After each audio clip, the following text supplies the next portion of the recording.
Good afternoon, everybody. Fernando is here. He just got back from the hardware store. We needed some stuff to drill our big tunnel tank here so we can plumb the filters. So Fernando will give us the proper information. So let's just talk about what was said in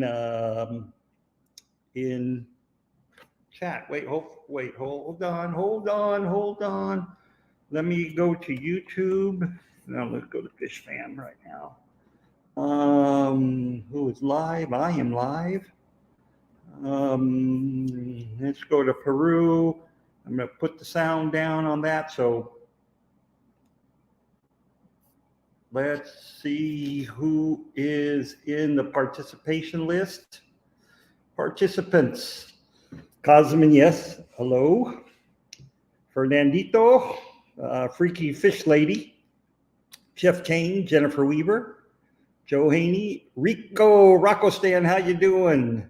Skedinona, Stephen P, good day, everybody. And Nano Aquarium guy, if you're going to come up a little bit later, I will catch you in a bit. So let's see, Cosman and Jennifer Weaver were asking about the killifish from here in Peru. There are a couple of killifish in Peru. Let me see. You know, I don't know how to do StreamYard very well. So, hey, Night Owl, Jeff Kane, Audrey Meyer, as you're coming up. There are actually 3 or 4 species of killifish. One is a non-annual killifish. That is, I believe, that is Rivulus rectocaudatus, which is a little orange killifish, lots of orange spots on it. There is Amphilobius peruensis, that's the sailfin Peru killifish. That is an annual. And there is a third one that I had in the States. And it's a moina, which is really a rivulus. And I just don't remember the name right now, but it is on the IUCN red list. It is threatened. It's actually endangered. It was presumed extinct. We found, or the fishermen who help us out have found some populations of it. So it is not extinct in the wild, but it's still very rare. They're only known for a couple localities in Peru. So other than that, you know, there are some odds and ends that come up. So if people are looking for specific killifish, you know, let me know and see what my fishermen can do. Right now, the water is still very, very high. We just had a good hour crash rain. So the rainy season is still here. So who knows what's going to happen? Who knows when the dry season is going to be, or at least the less rainy season, so we can go out and collect fish. The fishermen are still collecting a little bit of fish, or very few fish, but you know, there are some trickling in. If there's specific needs that people want, you know, let me know. I know the one fisherman we worked with, we called him this morning just to see what he had available, and he has right now 300 of the new red pencilfish, the full red. There's actually 2 types of full red pencilfish. This is pencilfish number 3, which is the original one that came out. There's a pencilfish number 4 that were captured last summer as well. And there is a pencilfish number 5, a full red, but we're calling pencilfish number 5 right now, because number 1 is just the normal red pencilfish. And so they're as they go out and collect more and more, they're finding more more types of red pencilfish out there. We will be working on the genetics once I get back to the States. That's one of the things myself and my students will be working on to see if, how different they are from each other. Are they new species, or are they just the new red pencilfish, the same species, just from different localities?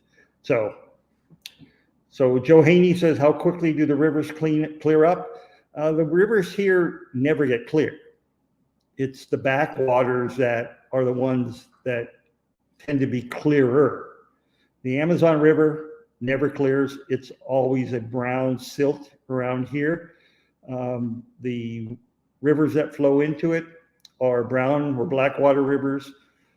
So the water may be clear per se, but it's more like tea stained, or really a Coca-Cola stained at sometimes. So,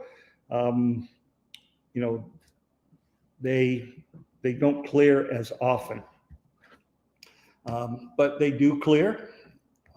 Let me send something to someone real quick. Sorry, I got to do it while internet is good, even though we have internet.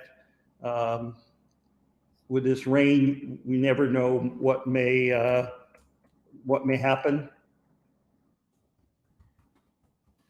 So hold on.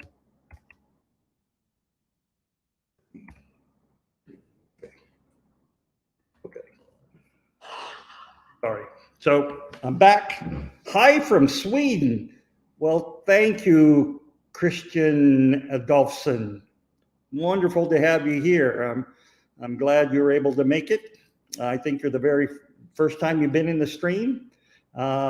Fish Fam Link. How you doing today, Matt? If that's Matt, I never know if it's Matt. Geek Boy, Vanaskis. Let's see who else. Oh yeah. Vanaskis, and let's see if I go back there. Vanaski, Night Owl Aquatics, Corey Doris, and Audra Meyer. I'm not sure if I mentioned you before, Audra. Sorry. I'm kind of wacko right now, but you never know what's going on. Oh, Rico Stan came and went. Man, that was a quick how do you do from Rico Stan. So update on everything at the research center. I'm actually in the kitchen right now. There's, kitchen. There's our stove, my glass of water right there. We're continuing with the painting. There are going to be we're painting murals all over the place. Painting murals on the front wall as you enter into the aquarium. We've painted inside some murals inside. Yes, in the future you will be able to give tours of the center on live stream. In fact, when we open up the aquarium, I will actually live stream that event, and we'll walk through the aquarium. And the other facilities, we can do a live stream again. If you go back to some of my old live streams, when I was in Peru in the past, we have shown videos of the inside of the aquarium at the time and the inside of the fish house, or our fish lab, which is our quarantine facility. So, those are available, but I will do it again sometime. Renee DeQuire, howdy doody. Daniel Baez, good day. So, update on the aquariums. As you know, I had to demolish all the big aquariums that I built in the previous years because of the pinhole leaks. So we had to order fiberglass tanks from a manufacturer in China. Basically, it's the same manufacturer who builds all the tanks that you can buy in the U.S. If you go to what's the big company, Pentair Aquatic Ecosystems, you look at their tanks, it's the same manufacturer. So this process started in September, and after much fanfare, actually after going through the drawings that they produced, making sure that all the measurements were exact.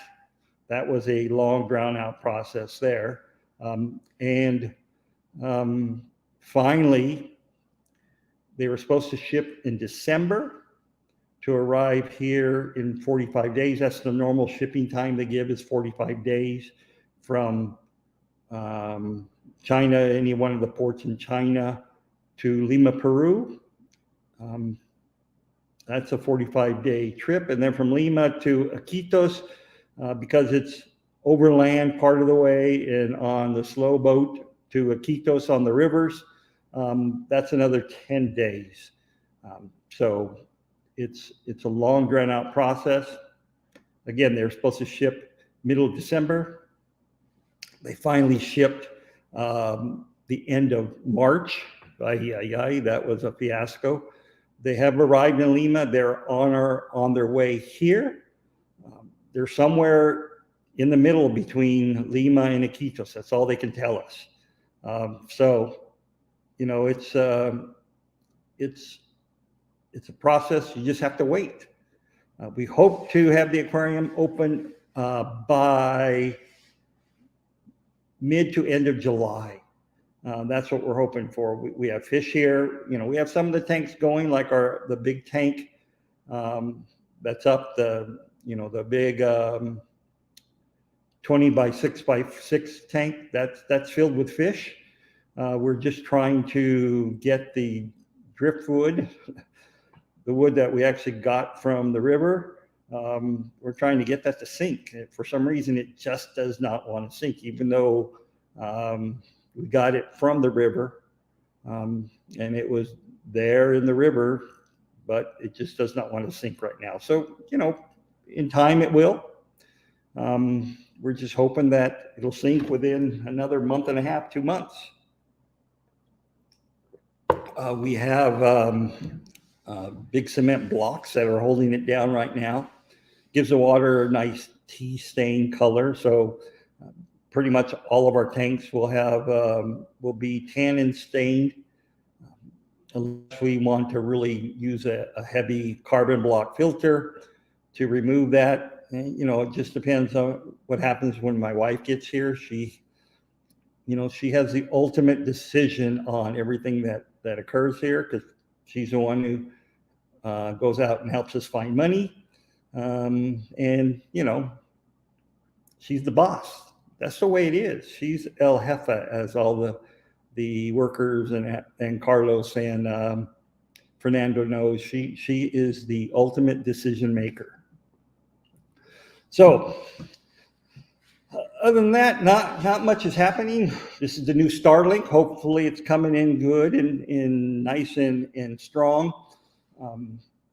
We're still waiting on the Starlink router so we can set up a mesh system, so we can, actually live stream from the aquarium itself or from the auditorium itself.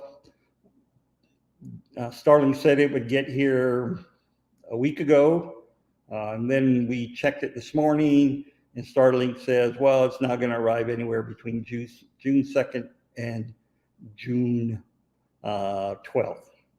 So it's a work in progress. Thank you. I'm looking good. My hair is all slicked back. I got my Peruvian haircut. Every time I get here, no matter how I tell them to cut my hair, they just cut it all off. So yeah, it's low maintenance. It's about a 1/2 inch long. My ears are a little too big to just shave it off. So, grass doesn't grow on a busy street. That's what I gotta say. So it's clean on top. Other than that, people, I'm here to talk to people. People want to talk. People want to. What you want to know? What you interested in? What you want to talk about? If Fernando, oh no, Fernando's not here anymore. Let's see. Let me refresh this. Fernando came and went. ¿Por qué, Fernando? Unless he because he hasn't chatted in a while, it took him off. Yeah, it says 27 people watching, and only 5 or 6 participants. Okay, no biggie. I was gonna have, when is John arriving? Howdy, folks. Hello, Deaf Unknown. John will not be coming to the research center till next summer because he's a busy bee at work. He could not get the time. So next summer is when he plans to do that. And then, which will mean that we potentially will have 2 groups coming next year from the raffle. Johanny wants to know anything pencil fish. Are the red colors different from each other or color-wise? The red pencil fishes, number 3, 4. I've not seen number 5, so I can't tell you number 5. So number 1, 2, and 3. So I guess I haven't seen number 4 either.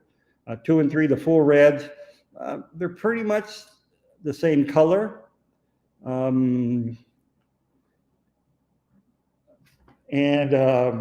Fernando. So Fernando's actually not here. He's on his bike right now, or in a moto taxi.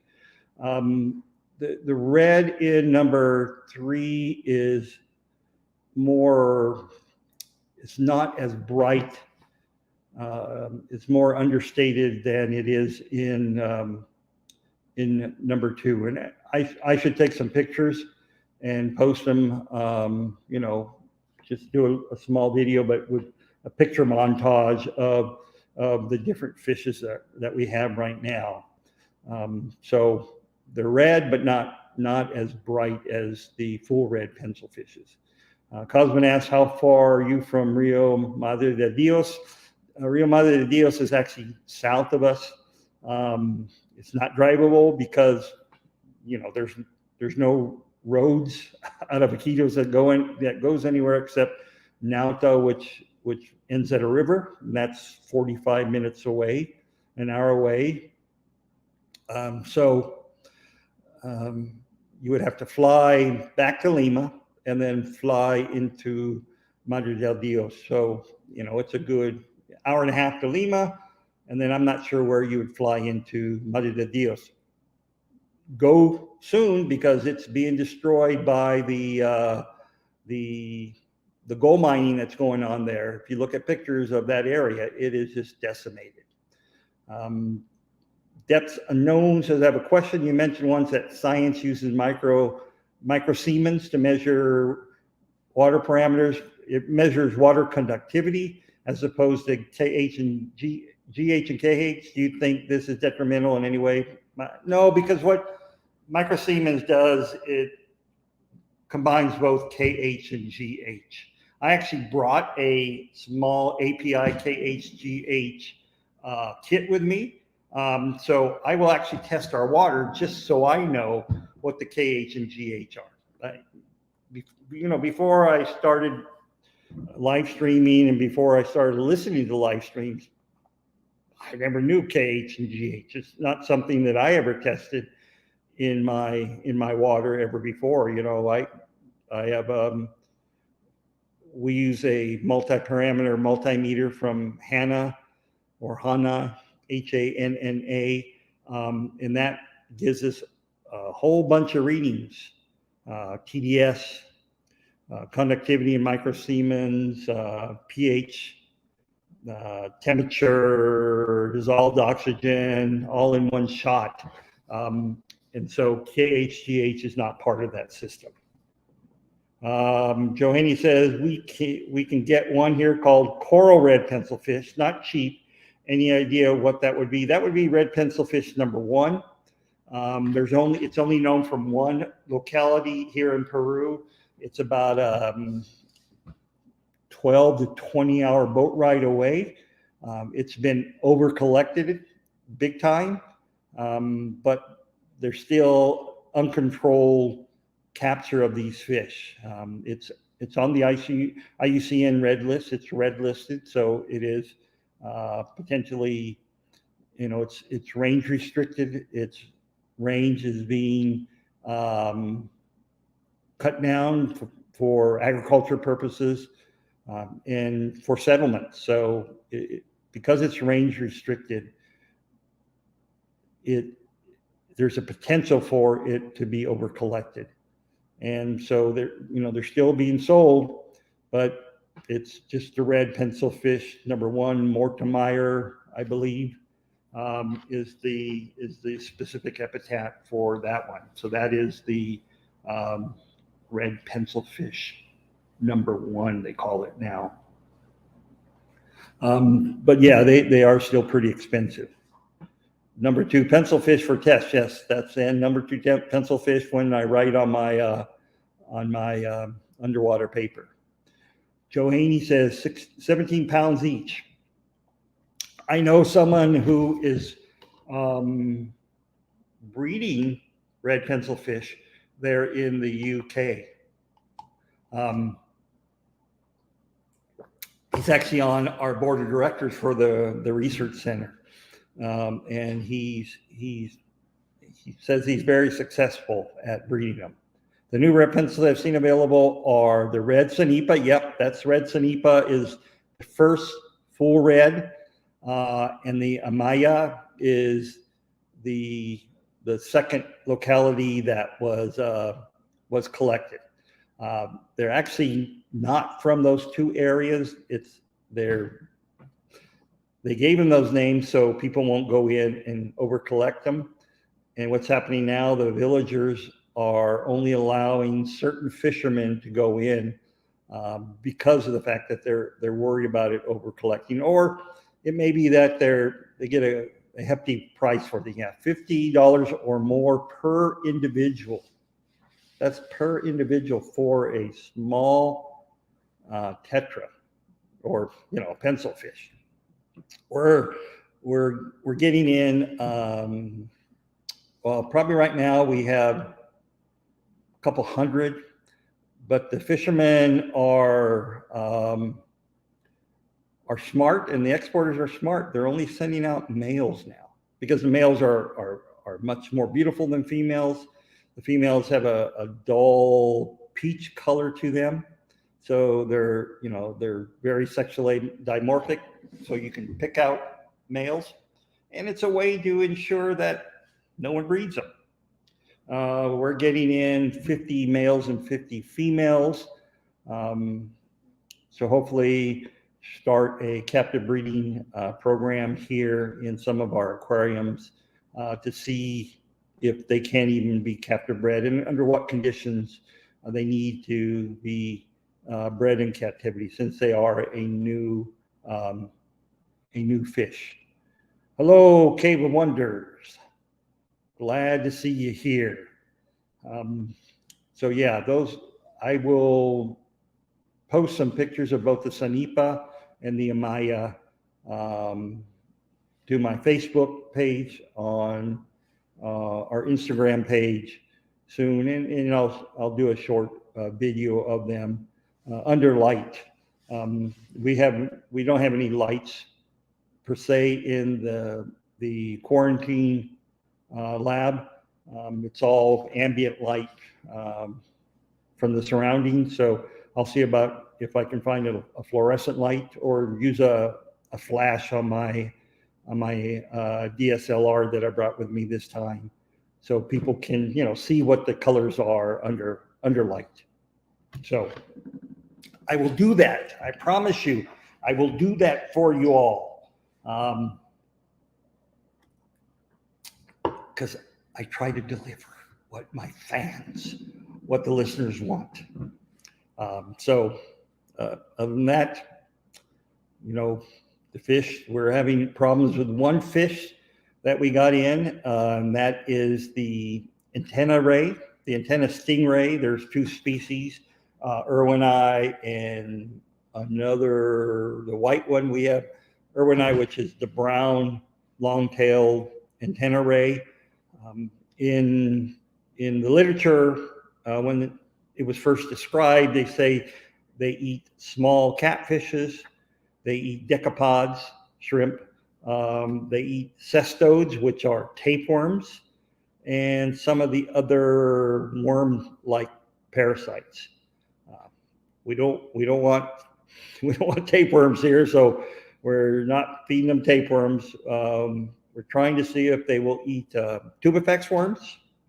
Tubifex are readily available here. I don't like feeding tubifex to any of the fish here because where they collect them, they're in the open sewage canals, and who knows what other parasites you're bringing in with them. So I have my rule here at the research center is we do not feed any fish tubifex worms. Well, I made an exception for the antenna ray because it's just not eating anything.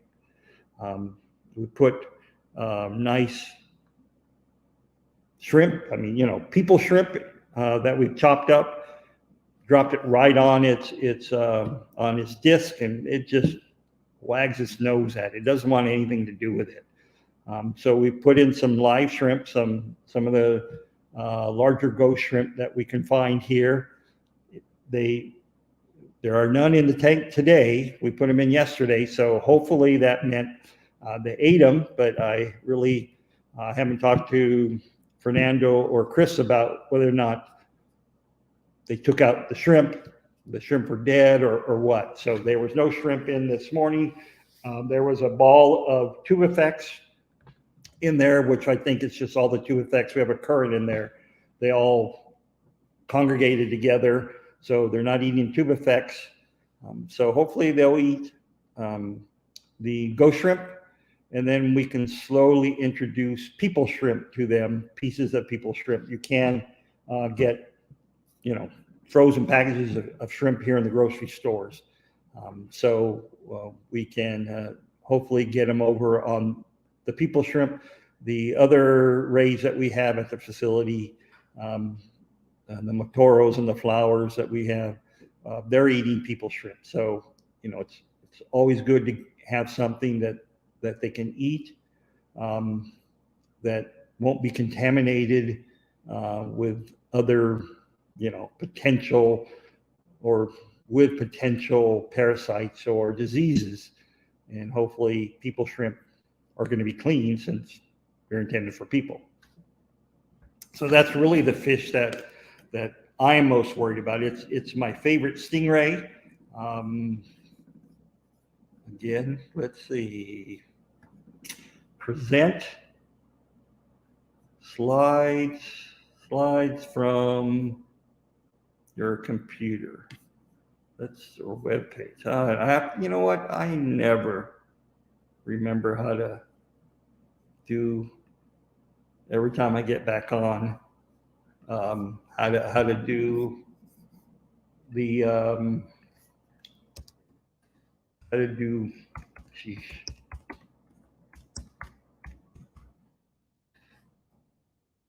How to do the live streams. I'm just a bozo when it comes to that. Okay, let's see if I can bring up this photo.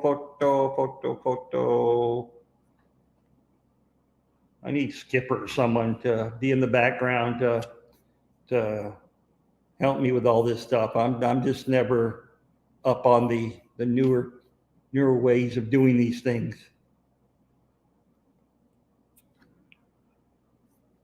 Good morning, Amisa.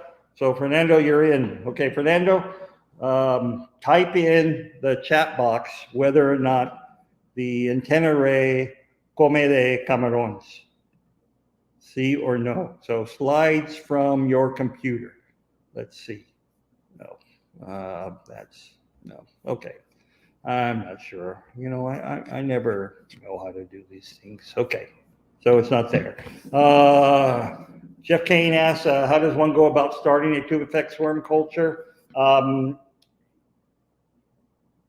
Most of the time, here in the States, not here, we're not in the States, but in the States, tubifex aren't used anymore. There's a relative of them called blackworms, and blackworms reproduce. One of the ways they reproduce is by fragmentation.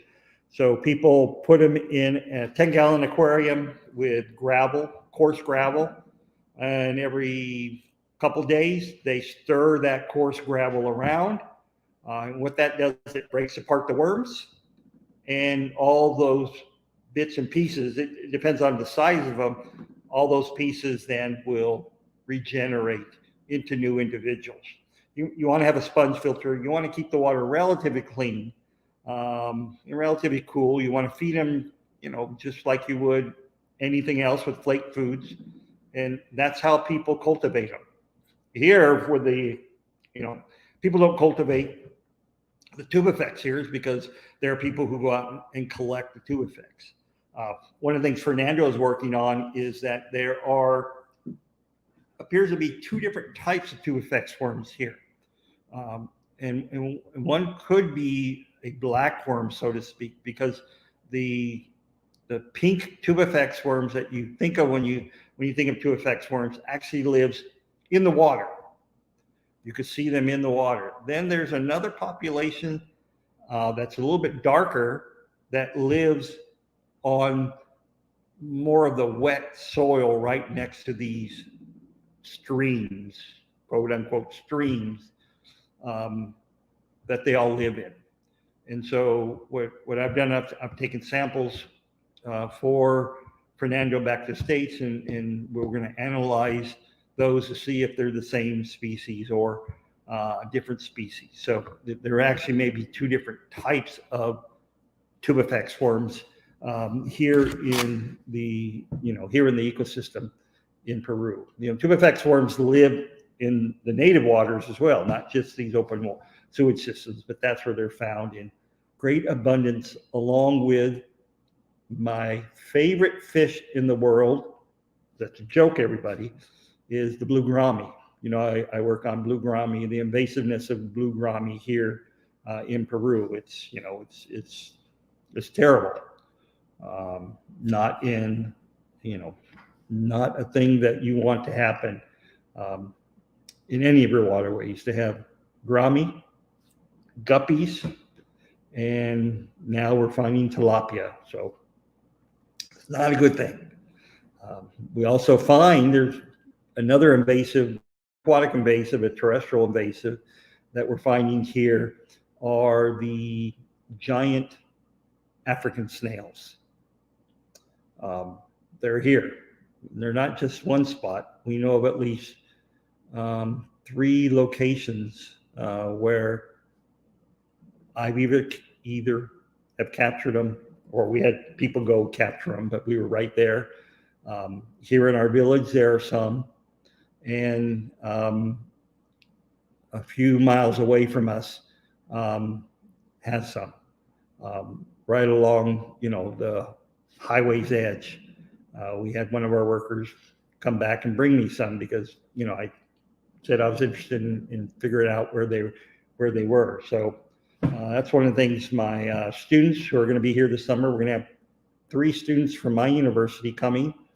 And then potentially a person from the UK will be coming over here as well to be doing volunteer work or internship work.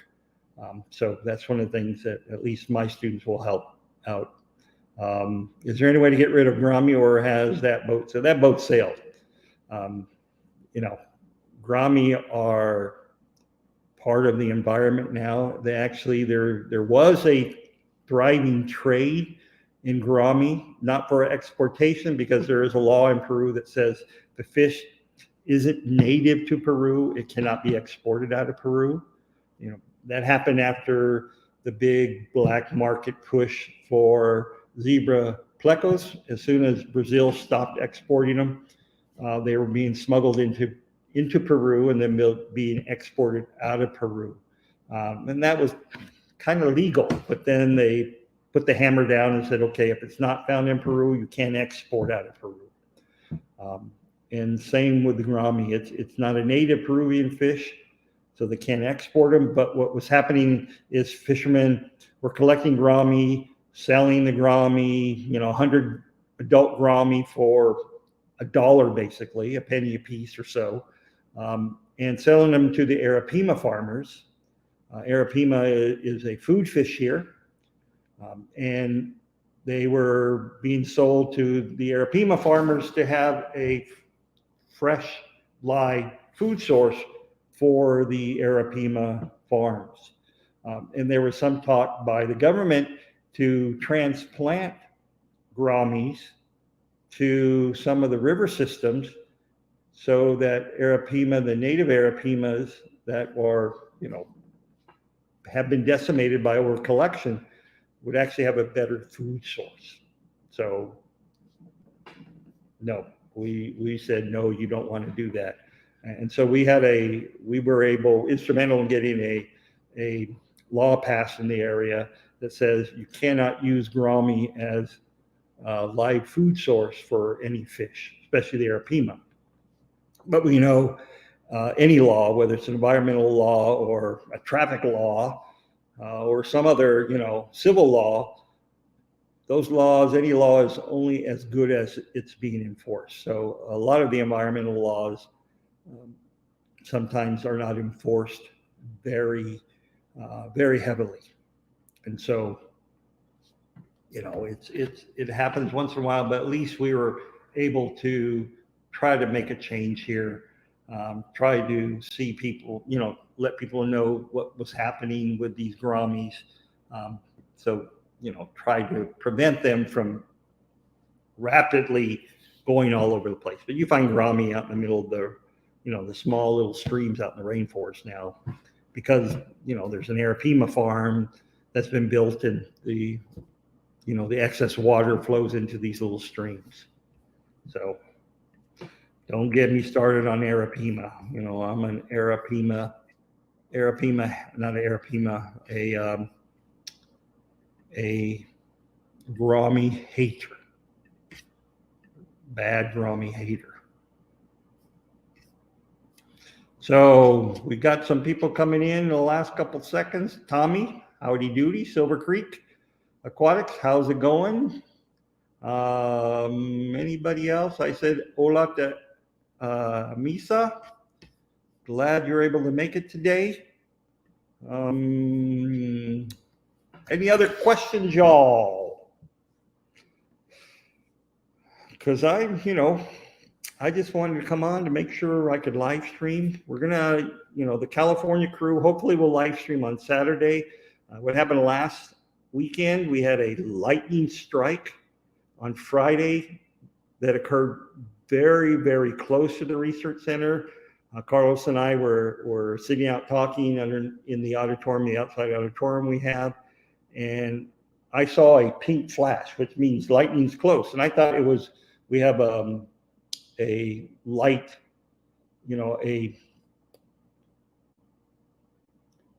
I'm losing words now. A motion sensor light right on the side of the aquarium. And I thought that the bulb burst because I saw a pink flash from that area. And as soon as we saw the flash, we heard the kaboom from the thunder. And that shut down all the lights. All the lights in this village went out, every single light. And what it did is it put our generator, our backup diesel generator that we have, because of the fact that electricity goes out in this village a lot, goes out in Iquitos a lot too. And so when you have, thousands of fish in the public aquarium, if you're not without electricity for 24 hours, which is not uncommon here, you're not going to have a public aquarium anymore. So we invested in a large diesel generator, a backup generator that comes on 10 seconds after all the electricity goes out, and it shorted out the electricity or put it out of balance. So when it would come on, it would only work for maybe 20, 25 minutes and shut down for about a half hour and come back online. So this went on all night long. And when there's no electricity in these rooms, no air conditioning. There's no air conditioning. The air is still, and it's, nice and warm outside, very humid. So it made for a very uncomfortable night. So we got that fixed, and now everything's fine and dandy. And so because of that, I couldn't live stream last Saturday. It just, I'd go on and off, on and off. It would be too frustrating for me, much less the other people who come along in the live stream. Got your email, Rico? No problem. Just thought, if it was available, it was available. So I totally understand.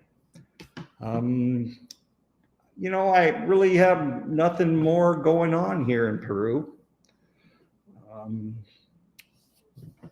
My students will arrive within, let's see, one student arrives somewhere around he leaves on the 17th, gets here, I believe, the 19th.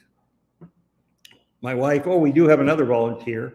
My wife's bringing along a volunteer with her when she leaves the States on the 15th, so she'll be here on the 17th. And the two other volunteers, my students, come, I believe, the end of June, and they stay till the end of July. So once they arrive, they're going to be digging our ponds. We need to build some more ponds to do some more breeding experiments, primarily with some of the new Epistogramma species. Actually, I brought one species of Epistogramma that I sold during the auction a couple auctions ago on Skipper's live stream when he has the fish fam auction on the Saturdays. I sold one of the species, and now that same fisherman who brings us fish collected another species of Epistogramma. So they're all small right now. There are some that the males are coloring off, so I really can't tell you much about them. Only that, according to everybody, they're a new species of Epistogramma. So, when you work closely with when we work closely with the fishermen, they can bring us good things. So that's really good. Any volunteers going to go the next two meetings for me? Oh no, Geek Boy, no meetings for me right now since I'm on summer break. You can have all the meetings in the world. That's always good. I hate meetings. We even still do meetings over Zoom. So there's people live in the meetings and there's people on Zoom in the meeting. So it's whether you're off campus or on campus, whether or not you want to go to the meeting. So yes, that's not a good thing for me. I don't like meetings. I'm a no meeting boy. Other than that, any last bit of questions from people? If you want, hit the like button. Subscribe if you like. Get your friends to subscribe. Get your friends to unsubscribe. Up to you. It's all good with me. I'm just here having fun, rambling on, trying to provide information for you all. I know today wasn't that information filled, but I will, I'll post pictures of the killifish, post pictures of the pencilfish, both the Sanipa and the Amaya, and any other, the two Epistogramma species that we have here that are, doing, that are brand new that were brought to us, and any other fish that we have that we have here that I think are out of the ordinary. Maybe some videos, if I can figure out StreamYard again. I have to go through StreamYard once again, how to share a screen, how to share a web page and all that stuff. So other than that, hope you all have a good day. Do your water changes. We do water changes here every day. I don't, but Fernando and Chris, and when my students get here, they do water changes every day because, we're in the rainforest. Water is plentiful. Hug your families. Appreciate what you have. And if you want to join us on Saturday night, We live stream Saturday, 7 p.m. Eastern Time, 4 p.m. Pacific. And here in Peru, it would be 6 p.m. Peru time. So I appreciate you all showing up. Appreciate you listening to my rambling of a wacko fish biologist. Thank you, Red Laser.